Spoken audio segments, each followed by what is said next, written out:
Bertemu kembali rentasan berita edisi 663, saya Zawazi Yusof dan antara paparan utama. Semakin lama PKP, semakin teruk ekonomi Malaysia. Yang merayap sana sini itu cari apa sebenarnya? Menteri Agama kata TikTok haram. Kerajaan tebuk atap pecat profesional tanpa alasan.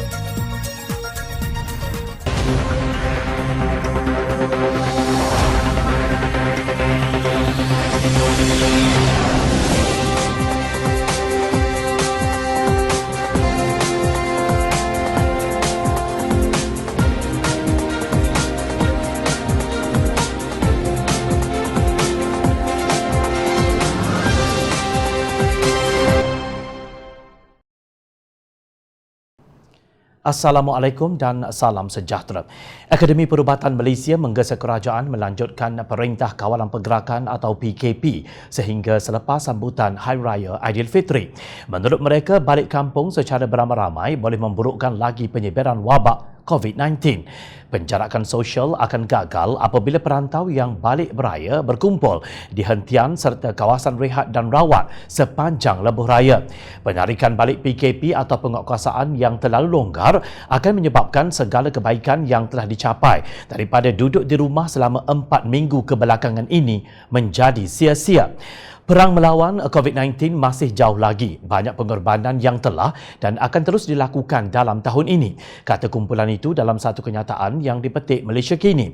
Mereka berpendapat penjarakan sosial perlu terus dilakukan sehinggalah vaksin baharu ditemui.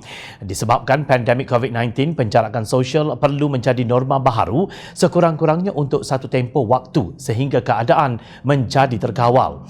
Kumpulan itu mencadangkan supaya perhimpunan sama ada perhimpunan Ramadan, Aidilfitri atau Haji dilarang. Ini termasuk Pesta Keamatan pada 30 Mei di Sabah dan Hari Gawai pada 1 Jun di Sarawak yang akan datang. Fasa 2 PKP dijangka tamat pada 14 April, sementara umat Islam dijangka menyambut Hari Raya Aidilfitri pada 24 Mei. Namun PKP yang panjang akan menyebabkan kesan negatif terhadap semua aspek ekonomi Malaysia.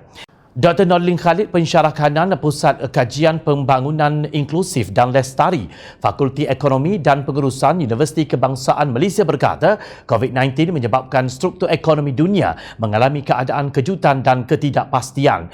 Tabung Keuangan Antarabangsa IMF mengisytiharkan ekonomi dunia memasuki fasa kemelesitan ekonomi disebabkan aktiviti ekonomi yang terganggu akibat wabak COVID-19.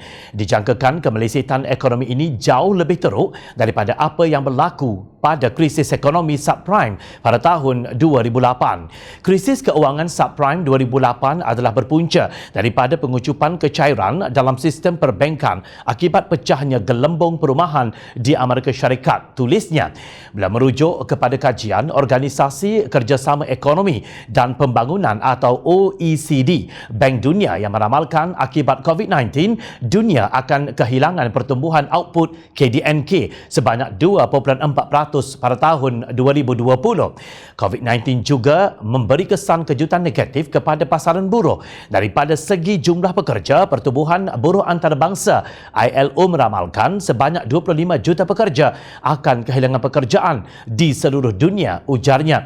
Menurut laporan Institut Penyelidikan Ekonomi Malaysia MIER pula, pertumbuhan dalam keluaran dalam negara kasar KDNK akan menguncup sebanyak 2.61% pada tahun ini. Bank Negara Malaysia BNM juga baru-baru ini mengeluarkan kenyataan ketika membentangkan laporannya yang menyatakan pertumbuhan ekonomi dijangka berada sekitar negatif 2.0 hingga positif 0.5%. Dari segi jumlah guna tenaga pula dianggarkan seramai 951,000 orang akan kehilangan pekerjaan. Sementara itu, kata Nordlin, Dapatan Tinjauan Malaysia Global Innovation and Creativity Centre atau MAGIC meramalkan sebanyak lebih kurang 40% syarikat perusahaan kecil dan sederhana PKS akan berhenti beroperasi. Dalam bahasa mudah, semakin lama PKP dikuatkuasakan, semakin banyak syarikat yang akan lingkup kerana mereka terpaksa memberhentikan pengeluaran dan pekerja kerana tidak mampu menanggung kos. Menteri Kerajaan pintu belakang dan tebuk atap, keluarlah kalian dari gua. Kalian kata mahu selamatkan negara. Nah, inilah peluang kalian. Masuk hari ke-23, Perintah Kawalan Pergerakan PKP dikuatkuasakan di negara ini bagi mengekang penularan wabak COVID-19. Namun, bilangan yang degil dan ingkar semakin meningkat.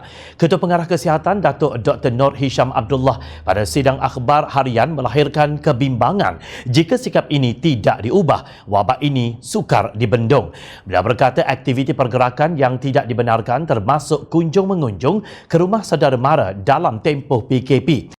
Menteri Kanan Kluster Keselamatan Datuk Seri Ismail Sabri Yaakob kemarin mendedahkan tangkapan individu yang melanggar arahan PKP meningkat 13% atau 454 orang pada Selasa berbanding 403 pada hari Isnin, lapor bernama.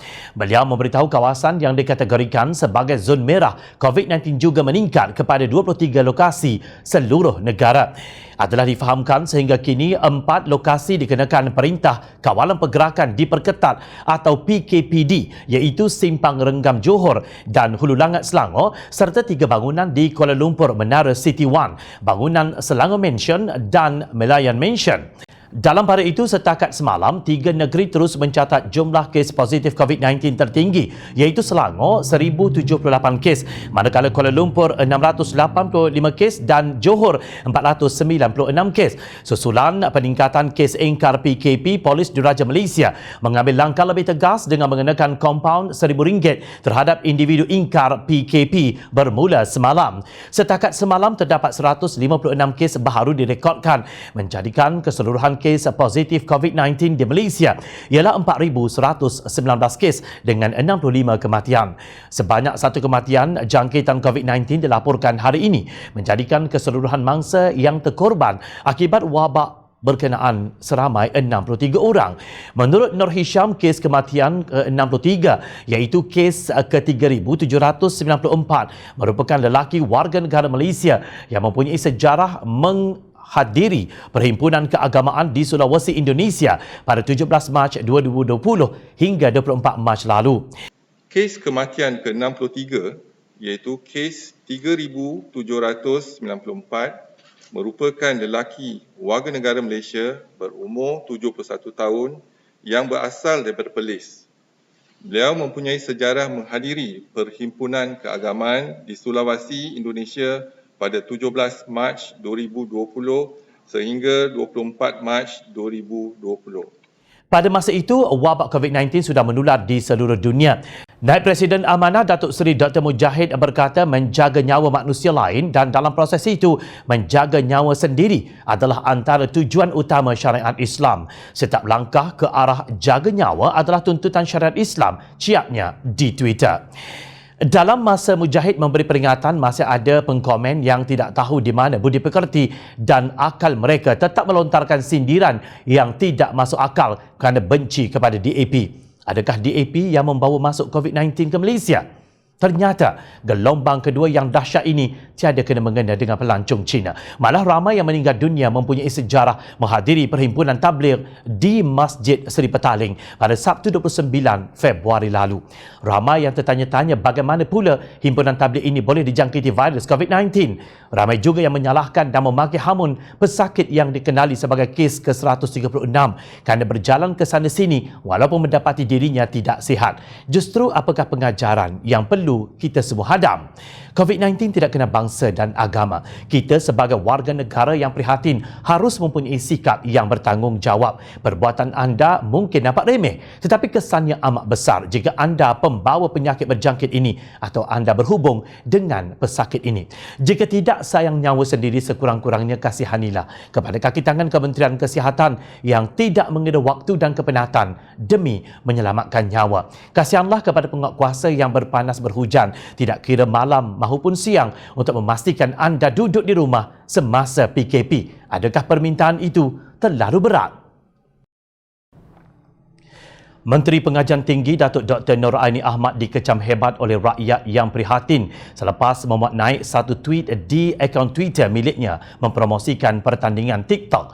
Beliau juga menulis di Facebook, "Jom join TikTok contest." Menurut Nur Aini, para peserta boleh berkongsi video mengenai kreativiti masing-masing dengan beliau. "Ada hadiah menarik menanti anda," tulisnya. Ajakan beliau itu di tengah-tengah rakyat sedang berhadapan dengan Perintah Kawalan Pergerakan PKP yang sangat menekan. TikTok adalah aplikasi yang banyak digunakan oleh anak muda hari ini dan tidak sedikit kesan dirakamkan melalui aplikasi ini yang tidak cocok dengan tata susila yang terhormat, kata Exco Armada Bersatu Abu Hafiz Salihuddin dalam kenyataannya di Facebook.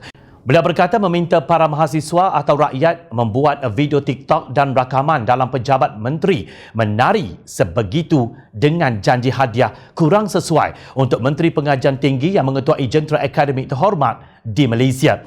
Apatah lagi tema kerajaan yang ingin dibanggakan itu adalah Melayu Islam. Sesuaikah semua itu? Banyak keperluan di IPTA atau IPTS yang tergendala akibat PKP dan cabaran TikTok ini bukan suatu yang sesuai pada masa PKP atau selepasnya, ujarnya dalam satu kenyataan. Menurut laman pahangkoi.com, TikTok pernah disaman kerana didakwa melanggar Children's Online Privacy Protection Act atau COPPA di Amerika Syarikat pada tahun lalu. TikTok bersetuju membayar pampasan sebanyak 1.1 juta dolar Amerika kepada sekumpulan ibu bapa yang membawa saman itu ke mahkamah hanya sehari selepas saman difailkan. BuzzFeedNews.com pula berkata TikTok menghadapi isu pemangsa yang mencari garis bawah umur untuk dieksploitasikan. Paling dekat dengan kita, Menteri Agama Datuk Dr. Zulkifli Al-Bakri telah mengeluarkan fatwa bahawa TikTok adalah haram. Menurut beliau, permainan video TikTok yang merakam pelbagai gaya tarian mengikut genre muzik hanya perbuatan sia-sia dan tidak mendatang sebarang faedah. Pemain TikTok dilarang memuat naik video tarian TikTok maupun aksi mimik lip sync di media sosial. Larangan tersebut bertujuan menutup pintu kerosakan atau sad al-zara'i selain boleh menimbulkan ancaman fitnah bagi sesiapa yang melihatnya, ujarnya. Menurut laman Mufti Wilayah Persekutuan, umat Islam perlu memelihara diri daripada sebarang hiburan yang tidak mendatangkan faedah serta boleh menjatuhkan maruah individu sekaligus nilai-nilai akhlak seorang mukmin yang beriman kepada Allah Subhanahu wa taala. Semoga kita terhindar daripada golongan tersebut, ujarnya. Bila memetik sabda Rasulullah sallallahu alaihi wasallam yang bermaksud, sungguh akan ada sebahagian daripada umatku yang menghalalkan zina, sutra, minuman keras dan alat-alat muzik. Riwayat Al-Bukhari. Kenyataan mengharamkan TikTok itu dikeluarkan oleh pejabat mufti pada 27 Mac 2020 yang lalu. Nuraini mengajak anak muda berTikTok kemarin iaitu 12 hari selepas fatwa dikeluarkan. Tidakkah menteri ini merujuk kepada Menteri Agama sebelum membuka mulut? Inilah yang berlaku apabila menteri tidak tahu apa peranannya sebagai Menteri Pengajian Tinggi, tidak mengamalkan prinsip tanggungjawab bersama dan tidak peka kepada prioriti rakyat.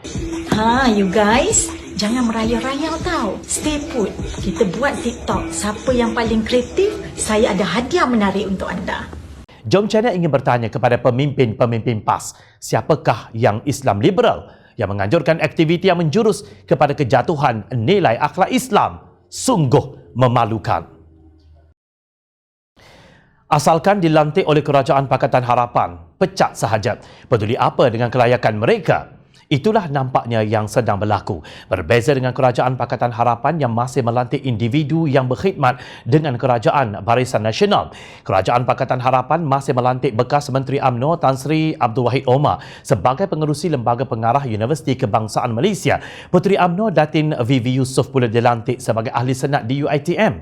Kita pun tidak tahu setakat mana sumbangannya pada pendidikan negara. Begitulah baiknya Kerajaan Pakatan Harapan yang kemudiannya ditikam dari belakang oleh pengkhianat mandat rakyat dalam sosok Datuk Seri Azmin Ali dan Tan Sri Muhyiddin Yassin. Tetapi setelah berjaya menebuk atap dan membentuk kerajaan, mereka tidak berbaik sangka seperti pemimpin Pakatan Harapan. Ketika kita masih kabur dengan hala tuju kerajaan tanpa manifesto ini, mereka dengan rakus memecat siapa sahaja yang dilantik oleh Pakatan Harapan, termasuk para profesional. Tindakan ini amat dikesali oleh bekas Menteri Pengangkutan Anthony Locke yang mengkritik penyingkiran dua ahli jawatan kuasa pihak berkuasa penerbangan awam Malaysia atau CAAM yang berlatar belakang profesional. Anthony Locke berkata salah seorang ahli itu, Afzal Abdul Rahim, menawarkan khidmatnya secara percuma tanpa sebarang bayaran allowance. Afzal adalah ketua pegawai eksekutif Time.com, ahli bebas lembaga CIMB Group dan juruterbang komersial berlesen FAA. Ketika saya pertama kali bertemu dengannya, beliau sangat lantang mengenai kecekapan dalam CAAM, tetapi sangat bersemangat mengenai isu berkaitan penerbangan. Saya kemudian mengajaknya untuk menyertai ahli lembaga CAAM untuk menjadikan kritikannya kepada satu pandangan yang membina untuk memperbaiki CAAM. Beliau bersetuju, tetapi dengan syarat beliau berkata mahu berkhidmat untuk negara dan berkhidmat secara pro bono atau tanpa bayaran. Beliau enggan menerima sebarang allowance dari CAAM. Katanya, menurut beliau, seorang lagi yang disingkirkan ialah bekas pengerusi Majlis Peguam Raghunath Kesavan yang dilantik walaupun menjadi pengkritik lantang Kerajaan Pakatan Harapan. Anthony berkata Raghunath menyertai CAAM memandangkan kerajaan memerlukan seorang yang mempunyai latar belakang undang-undang yang kukuh. Tidakkah mereka dapat membezakan antara lantikan profesional dan lantikan politik? Soalnya, menurutnya beliau tidak menyingkirkan mana-mana lantikan profesional dan kalangan bukan politik oleh Menteri Pengangkutan sebelumnya. Apa yang beliau mahukan ialah minda bebas dan suara kritikal dalam struktur kerajaan. Mungkin seperti apa yang pernah Perdana Menteri Muhyiddin Yassin katakan, ini bukan kerajaan yang anda undi, katanya lagi. Sebelum ini, Majlis Setiausaha Pakatan Harapan telah melahirkan rasa kesal terhadap perkembangan mutakhir ini berkaitan pemecatan beberapa jawatan dalam agensi dan syarikat yang berkaitan kerajaan atau JLC. Tindakan kerajaan memecat jawatan-jawatan lantikan kerajaan daripada golongan profesional pada masa ini adalah tidak wajar dan bukan keutamaan, kata kenyataan itu. Tetapi ada gerombolan penebuk atap kisah. Sebab itu, Jom Channel sering mengingatkan kerajaan dahulu, buat baik berpada-pada, buat jahat jangan sekali. Rakyat memerhati. Teruskan layari kami di Jom Channel untuk mendapatkan berita politik tanah air. Saya Zawaz Yusof. Terima kasih untuk perhatian anda. Kita jumpa lagi. Assalamualaikum, salam sejahtera.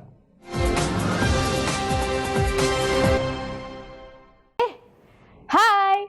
Jangan lupa klik kanan untuk rentasan berita, klik kiri untuk keratan berita. Dan jangan lupa untuk subscribe kami tau.